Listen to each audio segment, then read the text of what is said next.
Hi, Clutter Fairy fans. This is the Clutter Fairy Weekly for May 11th, 2021. I'm your co-host, Ed Gumnick, and I'm speaking with Gayle Goddard, award-winning certified professional organizer and owner of the Clutter Fairy in Houston, Texas. Oh, God. Okay. Hi, everybody. The Clutter Fairy Weekly is a webcast and podcast where we dig deep into the clutter that stands between people and the lives they want to be living. We aim to make sense of where so much stuff comes from in the first place, and we offer strategies to slow down the accumulation, reduce the collection, and comfortably manage the stuff that we choose to keep. We rely heavily on the questions and topic suggestions that we get from you, our viewers and listeners, and today's show is no exception. If you're joining us in the Zoom meeting for the first time, you can share your comments and questions via the chat, and I'll try to make sure Gayle addresses them before we move on to another topic. You can also use the raise hand feature to let me know that you'd like to ask a question or make a comment yourself via audio or video. We're streaming the webcast live on Facebook, so you can also share your questions and suggestions there, and I'll relay them to Gayle. And during the live webcast every week, you can talk to us directly by phone by calling 669-900-6833. Use meeting ID 993-419-863 and password clutter to join the meeting. We're going to start today by following up on last week's weekly tittle, which was called Put a Product to Work. The assignment was to find a use for an organizing product or tool that you already had in your home, or to assess whether one of the products we mentioned last week might solve a problem for a troublesome space in your home. Shannon on YouTube said, I'm going to use my packing cubes to put extra vacuum parts in, and I'm going to use another cube to put swimsuits in. And Nancy on YouTube shared a suggestion for another way to use a shoe organizer. That was one of the most popular suggestions last week, I think. Yeah.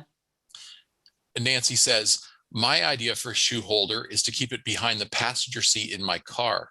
I tied it on with a pretty ribbon between the headrest and seat.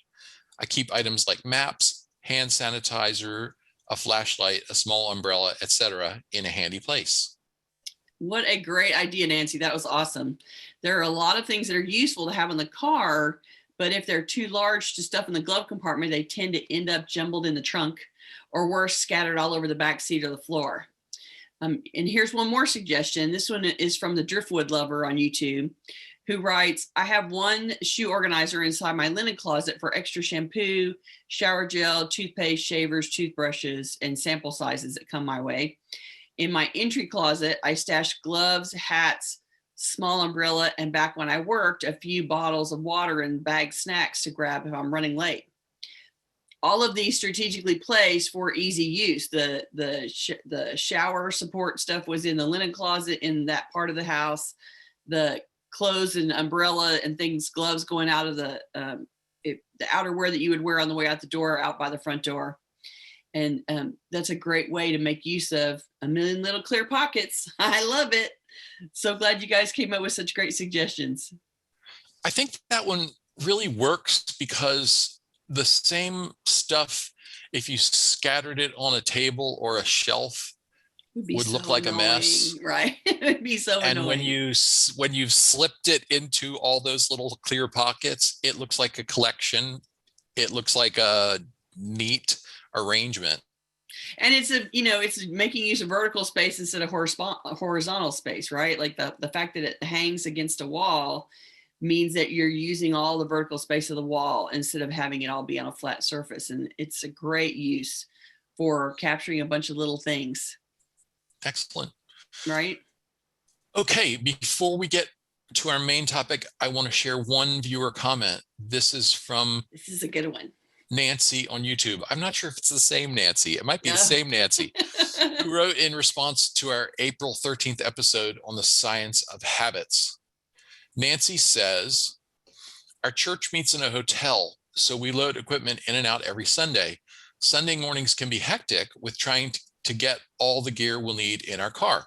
So last Saturday, I decided to remove some things I wasn't using from the car to make more room for the equipment. While I was at it, I thought, the microphone stand often falls over, knocks my car trash bin over, and it annoys me when the trash spills out. I could start Sunday with an empty trash bin, so if it falls over, nothing spills. Then I realized that I could clean out the car every Saturday evening and load some of the gear then, which will make Sunday mornings easier. And voila, a new habit was Wow. formed that will reduce stress and make Sundays a little easier. Thanks for getting us thinking. This made me so happy when I read it the first time. I love that Nancy spent some time evaluating what she was doing and noticed what about the process bothered her. Being annoyed when the equipment knocked over the trash was something to notice. Then she decided if she emptied it each Saturday night, she could prevent being annoyed Sunday morning. I love that so much. Plus, loading the equipment Saturday night means her morning is smoother before church. I remember when we used to do meetups in person and I had to load a bunch of equipment in the car. It was Oh always my so gosh, hot and yes. sweaty to do that, especially in the summer. It was just miserable. And so I would load the car before I took my shower so I wouldn't be gross when I got to the meetup location. Nancy just proved the point about changing habits to be more in support of your life running smoother. And congrats to her for making her Sunday morning experience better. Yay, yay, yay. Oh, yeah. Oh, yeah. Okay, today's featured topic comes to us from Rowan, a frequent participant and veritable fountain of great ideas. Rowan proposed that we examine must-haves, those personal biases about the things we think we have to have in our homes, but that can stand in the way of our decluttering. Rowan suggested that the must-haves fall into a couple of major categories: the assumptions and expectations that have come down to us from our families or our cultures, such as you must maintain a supply of holiday decor, or everyone has to own a set of fine china, plus our own personal attitudes. I can't survive without my Keurig cappuccino maker, or of course I need 6 kinds of soap. What am I, a pioneer woman? Rowan says, even as a fairly minimalist person, I have assumptions about things I must have. Individually, the things aren't bad, but collectively, they can burden and hinder our lives. We're calling this episode The Way We've Always Done It: Assumptions, Expectations, and Clutter. Thank you, Rowan, for suggesting such a thought-provoking topic. The idea that there are things that we absolutely must have in our homes is a complex problem that develops from several different sources. Our parents and grandparents taught us what our lives are supposed to be like. They share their own expectations, some of which become our expectations. For example, we eat Thanksgiving dinner at 1 p.m. and we use great-grandmother's china. Our cultural history and traditions, our literature, and even conventions of architecture inject lots of built-in expectations into our lives. For example, if we own or rent houses built before the 1970s, in the United States at least, our homes include formal dining and living rooms, spaces that were separate rooms, sealed off and protected from everyday use. Unless we're living in a cave or a cabin in the woods, we're bombarded with messages about what our lifestyles should be like and the stuff they should contain: the gadgets and toys, the decorations and personal care products, and more. Think about Martha Stewart's messaging about what the perfect, beautiful, inviting home looks like, and all of the things that she convinced us and wrote and made her fortune convincing us that we needed to have in our house. We form habits and routines, including habits of thinking.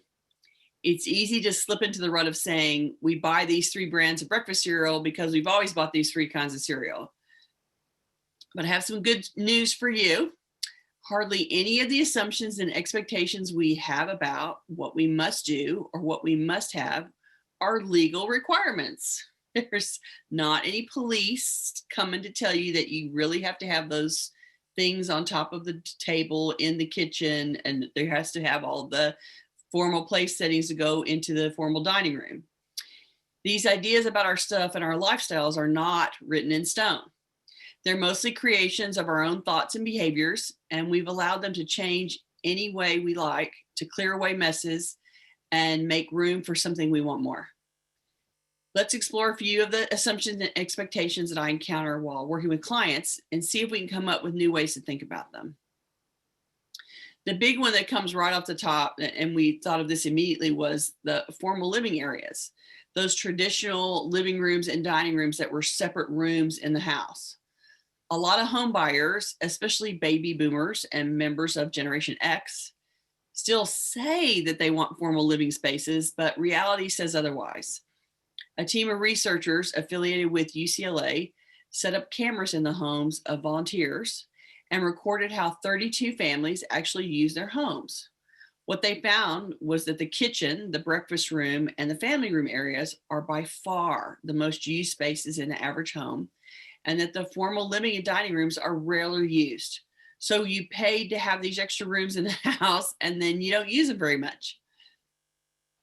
This finding matches up with a trend in recent years, pre-pandemic at least, toward more people hosting their holiday and special occasion meals in restaurants than at home. So they are taking the whole family out someplace to do their special celebrating instead of doing it at home. The pandemic has caused some shifts in our behavior, of course. We're either not entertaining at all, or we're entertaining for much smaller groups, and we're more likely to shift our event outdoors. But either way, there's no apparent trend back into formal living areas. If your home contains a formal living or dining room, do you use it? If not, is there a better use you could find for the space? There are lots of better uses for a room like that besides waiting all year to host Thanksgiving. These rooms make perfect home offices because they're usually at the front of the house where there's too much street noise for the rooms to serve as additional bedrooms. What if you're an artist? A front of the house room might be perfect to create a craft room or an art studio. If you're being crafty several days a week, a dedicated space to do it is a bonus. Maybe you're exercising at home, especially lately. Exercise equipment in the bedroom makes the bedroom seem really crowded and way too active for sleep, in my opinion. Why not make a gym in the formal living room? And that way you can use that room several days a week. That's a room that will get used much more. I have a client that just converted her son's bedroom to a gym now that he has moved out.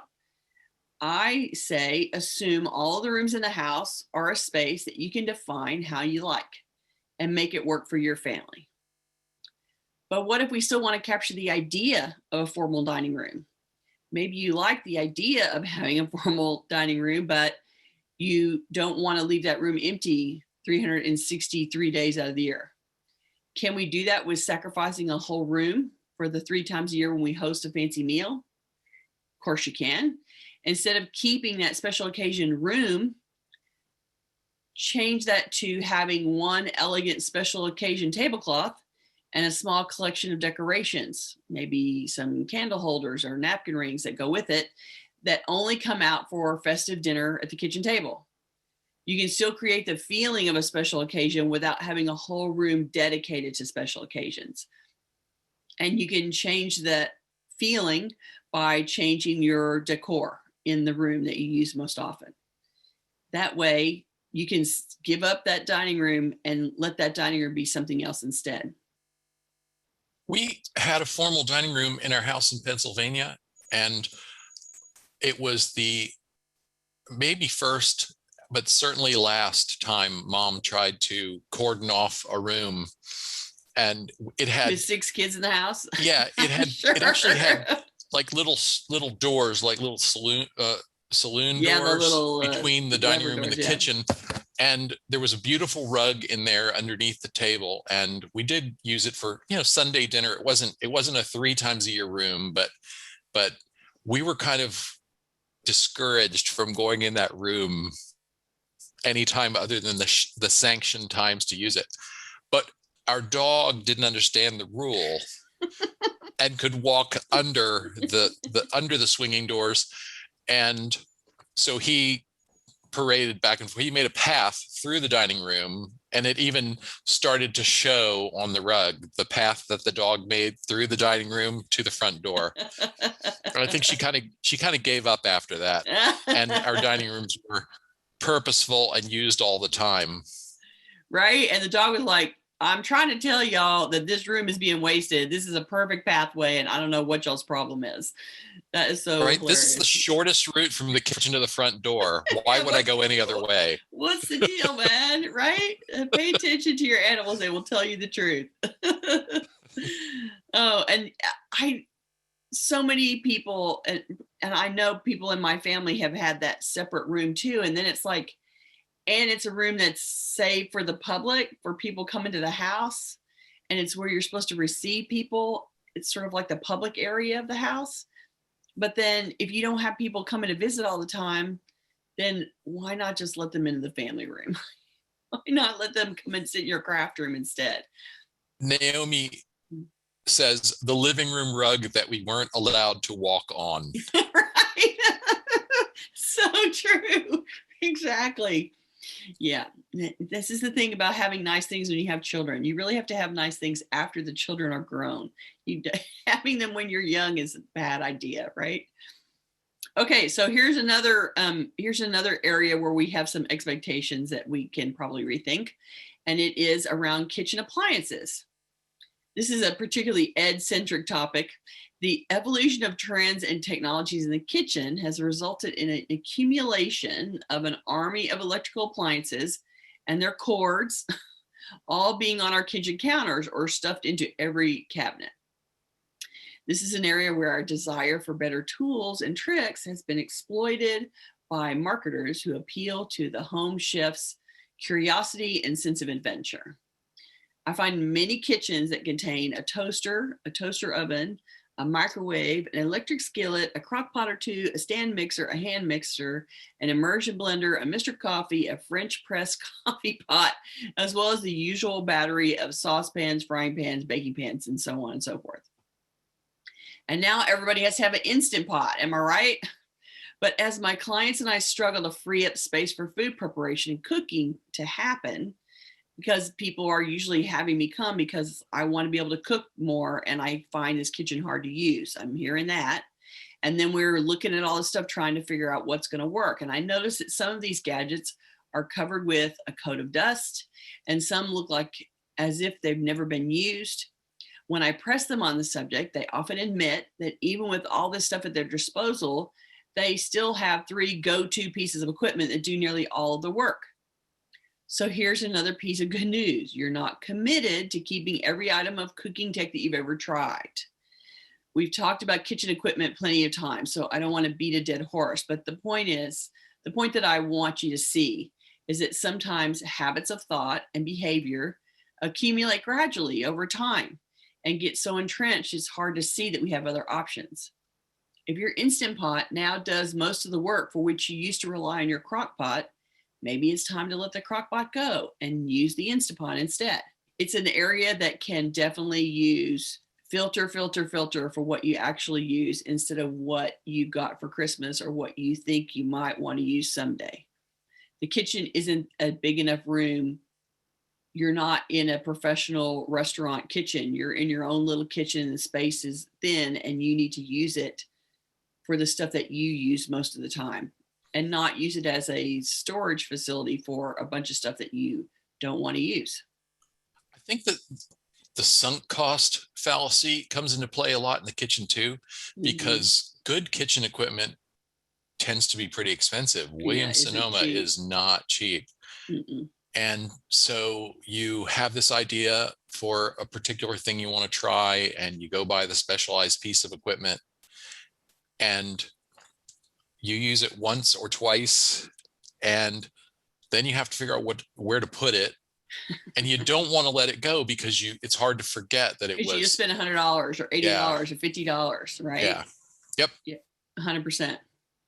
And nobody likes to feel like they wasted money. And yet the appliance that sits on the counter is just like anything else in the house that you spend money on, you don't use. It just sits there and mocks you the whole time. You spent $50 and you haven't used it yet. You spent $100 and you tried it 3 times, you don't like it. Well, so you made a buying mistake. It goes back to you spent too much money. You were caught by the marketing. You came home with this object. You got it for Christmas. It was a birthday present, whatever. And you've used it and you didn't like it, or it didn't match the hype that sold you on it. It didn't work out the way that you thought. And so it feels like, oh God, I'm wasting money, but really you just made a buying mistake.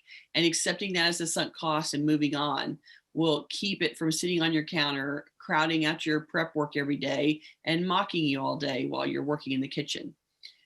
Better let it go and not mock you anymore and be more judicious the next time you think about buying a kitchen appliance.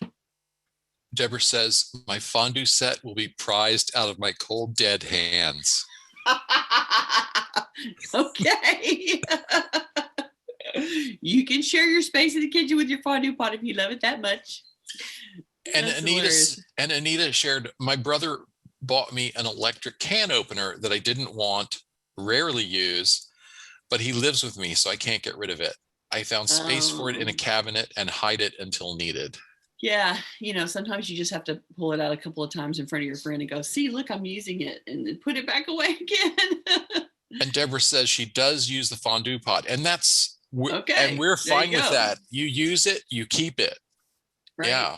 It's those appliances that you find in the back of your cabinet that are taking up half of a cabinet, and they never come out and they never get used. You're just surrendering space to store something that you don't want to touch. And that's the kind of expectation we're talking about. You don't have to have 150 appliances in the kitchen to be able to make meals. You can probably get by with, 10 pieces of equipment and it'll do everything you want to do in there. That's the point. Yeah. Okay, let's move on to, here's a good one, family heirlooms like china and big antique furniture and quilts and souvenirs. Ed found some great statistics about this, and according to the 2018 Mayflower Mover Insight Study, which explored different generations' relationship with their belongings, baby boomers at 64% and Generation X at 60% are more likely than millennials at 53% to put an heirloom in a safe place to pass it along. However, millennials at 17% are more likely than Gen X at 12 or baby boomers at 10% to refurbish or repurpose an heirloom into something new. Millennials are looking at that heirloom and wondering how they can reuse it instead of preserving it to hand it down. They're still saving things. The margins are, 10 or 15% between these stats.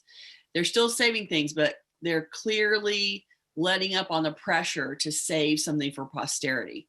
They're releasing themselves from the expectation that something has to stay in the family. This is a mindset that I have seen shifting over the generations. And if you talk to people that are my parents or grandparents' age, they grew up in the era where there were much less things, much less availability, much less variety. And the idea of getting something at a moment's notice is a new thing for them instead of a lifetime experience. And so they still have that idea that this is still usable. We need to pass this down because somebody's going to need it later down the road. And that's true. And it doesn't have to stay in, you don't have to equip your family from your ancestors anymore. We can now equip our own family. And so we can equip our own house. The way that we live is different. It used to be that you inherited all this stuff because that's how you got permanent, expensive things that were to furnish the house, because the average person couldn't go out and fill their house with furniture. And that's not true anymore. So those things that got bought and are being passed down are not being used in the same way as my parents provided furniture to me so that I could start my house and have my house. Instead, I'm going out as an adult who grew up and got a job. I'm going and buying my own furniture and filling my house with stuff that's new. And so that process has shifted over time, and we're left with the sea of antiques that are now not needed to furnish your own house. And so millennials are starting to go, hey, I can't use that antique here. Let me sell that one over there. And somebody on the other side's going, hey, let me take this thing in and paint it and use it for something else. And so we're starting to shuffle those things around outside of the family boundaries and outside of the sense of hereditary, passing things along. And it's reflecting the fact that everyone's stocking their own house, and that there is plenty of prosperity and income stream, and people are able to do it for themselves, and they don't have to rely on their forebears to put a house together. So We're shifting our expectations in general around that stuff. And hopefully we can look at those. If you're the person stuck with the antiques, the last person stuck with the antiques, hopefully you can think about the idea of repurposing that to something else, or being okay with selling it on to another family and releasing you from the burden of inheriting all this furniture from a bunch of other relatives who are gone. The next category here that I want to talk about that we have assumptions around and expectations around are having excessive quantities or variations of essentially the same thing. So consumers in the United States love their massive variety of everything available at a moment's notice. We live via Amazon Prime now, but just because we can actually buy 47 body washes at any point in time doesn't mean that we have to have them. I'm often advising clients to stop shopping in bulk, to skip Costco style stocking up for the apocalypse. We overstuff the pantry and then can't find what we have. We keep buying holiday decorations way beyond what we can actually put up in the house. Like we run out of wall space and horizontal surfaces to put holiday decorations on. It's a thing that we struggle with all the time. We're trained to buy more, regardless of what we already have and what we can reasonably use. Shopping is a sport, and being an active player in that sport creates a big problem in terms of management of the volume, care and use of the volume, and all of the waste because of the volume. So changing your expectations of and your behavior around shopping is fighting a huge assumption in the US that more is better, and shopping without thinking about what you already have is normal. It takes really hard work to buck that expectation. But what are the real consequences of letting your supply of something run out? You can stock less and buy less. Consider putting purchases like these into a rotation and buy one box of new cereal when you shop instead of replenishing the 4 flavors that everybody likes. One that pops into my head, and now as I'm saying this, is bread. I like one kind of bread. Penny likes another kind of bread. So we each will eat the other's kind, but we each have a favorite. But she's not buying 2 loaves of bread every week because we can't eat our way through it without throwing some of it away. So one week she buys sourdough, and the other week she buys the nut bread that she likes. And so we eat our way through one, and then we eat our way through the other, and eventually everybody gets to have their bread. There's no reason for us to have 2 loaves of bread in the house for 2 people. The bread is something that grows mold quickly, particularly in Houston. And so we end up throwing it away. We need 1 loaf of bread so that we can eat our way across it and not waste the bread. This is a perfect example of, if you have 5 people in the house and everybody likes a different bread, then as a mother, you're like, okay, I need to buy these 5 loaves of bread, but then you're going to end up throwing half of it away, right? So this is a way where you can rotate. You can rotate body wash. You can use one for 3 months and then go buy a new flavor. You can buy a bread and eat your way through one and then get another one the next week. You can make that variety happen in your life just on rotation instead of in supply in your house. So it's just another way of thinking about shopping and stocking all of the things that you keep in the kitchen or keep in the pantry or keep in the linen closet. It's not necessary to have 47 tubes of toothpaste. And you can go to Costco and you can buy the large family stock of something. But if your family doesn't run through it fast enough, then yeah, you've saved money, but you also have to store 12 tubes of toothpaste, and then you get sick of the flavor before you run out of the 12th tube. It's something that we're trained to do without thinking. That, I mean, the piece that I want to get out of this is we are trained to shop and ignore the fact that we already have plenty and that we already have something that will work and that we already have 47 bottles of aspirin at the house. And we still go in and go like, oh, they're on sale, and we buy some more. It's like, you don't need to just keep adding because it's there. the messaging that happens in the United States particularly is all about just buy, just buy, just buy, just keep shopping, just keep on shopping, just keep on shopping. And this is a trend that you can actively try to get conscious about and change your way of thinking. If you didn't have 12 kinds of soap and body wash clogging up the shower caddy, you wouldn't have to hesitate when you're browsing the farmer's market and you see a fresh new scent you want to try. One of the tangible benefits of reducing your clutter is that you make space for new experiences, new tastes, and new ideas. There's one more topic here before we get to the tittle. Things that we are persuaded to purchase by movies and television and lifestyle magazines. Think of wine collections, wine refrigerators, fancy corkscrews, and wine preserving implements. You like to entertain, but you're not a wine connoisseur, and you don't have the space, money, or expertise to maintain a cellar that would impress a master sommelier. It's okay to keep just a decent bottle or two of red or white wine for when the guests turn up. Or keep none at all and count on the wine lovers among your friends to show up with a bottle. It's not impolite to immediately chill and serve the wine that your guest brought as a gift. Likewise, you're not required to keep a liquor cabinet with every kind of distilled beverage under the sun. Keep what you drink, and if there are family members or friends who visit often, feel free to keep some of what they drink. Otherwise, it's perfectly okay to buy only what you need for each special occasion or nothing at all. There's another version too. This is something that we're persuaded that we have to buy, and that is mass-produced decorations.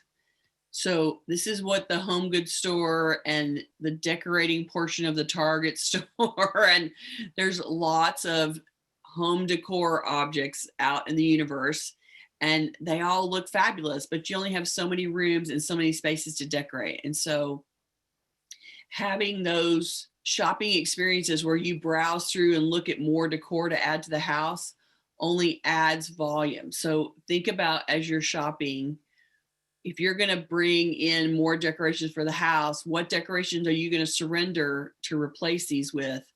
Or are you really ready to surrender what you have? And decorating the house to look fancy. Lots of people go through the process of decorating their house and creating a style and furnishing it. And at that point, you should stop shopping.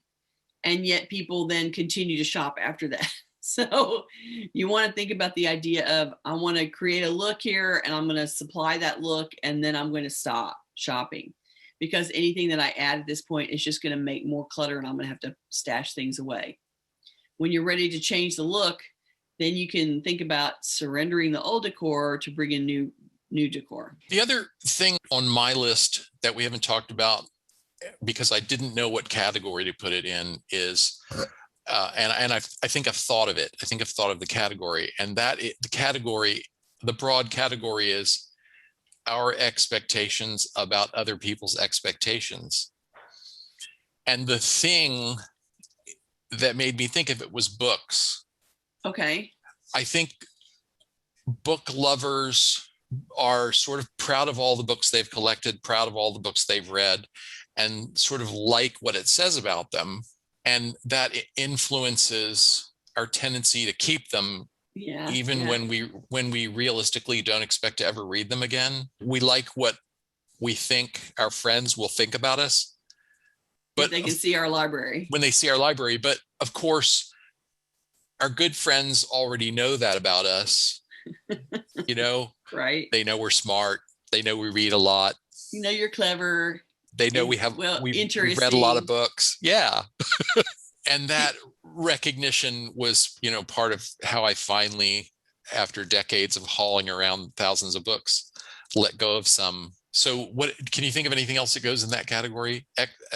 Our expectations about other people's expectations. Okay, you're putting me on the spot here. Yeah. While you think about that, Deborah said, I had to learn not to stock up when I moved to Austria. The shops are plentiful and the fridges are small, think minibar. And mostly people shop for today's dinner and it's fresh. It took me years to adjust to the new mentality. Isn't that funny? And it would be the same thing here. A lot of times I go in kitchens in Houston and the refrigerator is jam-packed full of food. And if we start to clean out the fridge, we're throwing away half of what's in there, because the idea of the fridge not being full to capacity seems somehow wrong, except that half of what's in there is trash. And so it is an adjustment to go, okay, my mother always jammed this kitchen, the refrigerator to the gills, but maybe I don't have to do that. Maybe I can shop a little bit more frequently in smaller bites. I think that that's true in New York City too, as well. Like, nobody in New York has a really big fridge and a huge kitchen. They're working in much smaller environments. And so they shop more frequently and, prepare this meal and another meal, and that's all they have on hand, because where else are they going to put it if they have a fridge the size of a mini bar, right? Yeah. Like, there's just not room for that. Anastasia says, often guests bring what they want to drink at the party. I think it's rude not to serve it. That's a good point. And I think if you're a guest and you are bringing something specifically as a host or hostess gift, and you want the people to save it for themselves, you have to make a point of saying that. Yeah, you need hey, this is for you. This is too good to serve to the guests. Our friends don't deserve this. Right. This isn't for hoi polloi. Okay, so are we ready for a tittle today? We have more comments, but I want to make a couple quick announcements. Okay. Though. So I want to remind viewers and listeners who are with us live that we have a YouTube channel that has more than 150 videos on a wide variety of organizing topics. Go to cfhou.com/YouTube. Subscribe to our channel on YouTube and click the bell icon next to the subscribe button if you'd like to get notifications when we post new content. I also want to remind people that you can hire Gayle. Ooh. If you're in the Houston area, Gayle will come to work with you one-on-one with all the appropriate COVID precautions. If you're not in the Houston area, but are in any part of the world that has some hours that overlap with when Gayle is awake, you can work with her virtually. Visit cfhou.com/virtual for the details on that. Naomi said, I enjoy wandering down the dollar store aisle looking at the red and green sparklies, but I keep this a totally separate experience from buying anything. Shopping without actually bringing all the stuff home. I think that it's a sport that we go shopping and up and down the aisles and looking at all the pretty things, but you don't have to then complete the equation by buying all the pretty things you see. I think that's great. And Anita says, I buy those little bottles of wine for me and my boyfriend, 2 glasses to a bottle and no leftover wine to store and spoil. Yay. I can't drink the way I used to for headache and weight loss reasons. Right. And that's a key point about assumptions, expectations, habits, routines. We have to adapt. We have to be prepared to shift and recognize that our circumstances are changing. And the way we've always done it doesn't always work anymore. And I totally relate to I can't drink 5 glasses of wine without passing out. So stocking a smaller wine bottle is a clever thing to do, right? And that brings me fairly smoothly to a reminder that we'll be back next week, Tuesday, May 18th, 2021 at noon US Central Time, live in Zoom and streaming on Facebook. And our topic will be making adjustments to your stuff in preparation for major life transitions or in reaction to big changes in your circumstances. We're going to talk about the way that temporarily needs change. You shift them around. You might have to do something for 2 or 3 months before you go back to normal. Somebody has to stay with you for a few months. You have to go for work. You have to go live away for a while. You have to move out because the house is being renovated or something, like everybody had their freeze damaged. They had to be repaired. And so I had to move out of my bedroom for a few weeks while they were working on fixing it. And most of that wasn't that they needed to be in my bedroom for weeks. It was that I needed to be out of the way, and then I had to wait for their schedule to align and for them to come to my house. So I ended up not having everything in my bedroom for longer, and the actual repair took a day and a half. But you know, I didn't know when they were coming. They thought they were coming here. They didn't end up coming there, and you have to adjust to that kind of stuff. Sometimes they tear out the kitchen, and we have to create a separate kitchen for you to function for the 3 months while they rebuild your kitchen. And so we're going to talk about those temporary shifts in layout and use and transition, and hopefully give you some ideas around that. Okay, let's get to the tittle. Okay, this week's assignment is called Take a Fresh Look. And we want you to look from a fresh perspective at your must-have stuff and behaviors. Examine the things and practices that have become entrenched in your home and your routine, and ask yourself these questions. Does this item still make me happy or serve a purpose? Or am I just keeping it because I'm used to having it around? What habits, routines, or physical stuff did I inherit from my parents or my grandparents? Do they still make sense in my home? Are there spaces that are going unused because they don't fit my lifestyle? What else could I make the room be used for instead? Think your way through those questions and see if you can't look at a room in a different way, or look at a piece of furniture that you've been saving, and see if maybe it can be repurposed or changed or sent on to someone else, because you don't really have any use for it after all.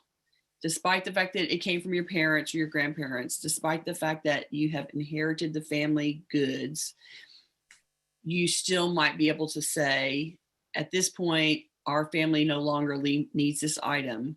Let's let it go and serve another family instead. See if you can look at how you always do stuff, and if there's a way to change it that would make it work better for your house or for your life or for your family. Excellent.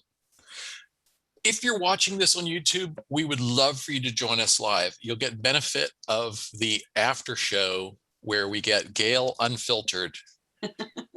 Gayle gets to unscripted and unfiltered. Gayle can let her potty mouth just go. And to get notifications about upcoming events, we invite you to join the meetup group by visiting cfhou.com/meetup. You can also follow us on Facebook by visiting cfhou.com/Facebook, or subscribe to our mailing list by visiting cfhou.com/subscribe. We started something new last week, as those of you on our mailing list may have noticed, which is we're actually going to send something to you on a regular basis on the mailing list. We're going to send out a post when we have put up a new YouTube video and show notes. And so if you are not already a subscriber, please sign up. We'd love to hear from you, so please keep those questions, comments, and topic suggestions coming on YouTube, Facebook, or anywhere that you find us. And you can always reach us through the website at clutterfairyhouston.com. We are so glad you came to visit us today, and we hope that we gave you some good content to get you thinking about what you do automatically without thinking about it. And let's see if we can shift some of those to make your life better. We will talk to you next week. Next week. Bye. Bye-bye.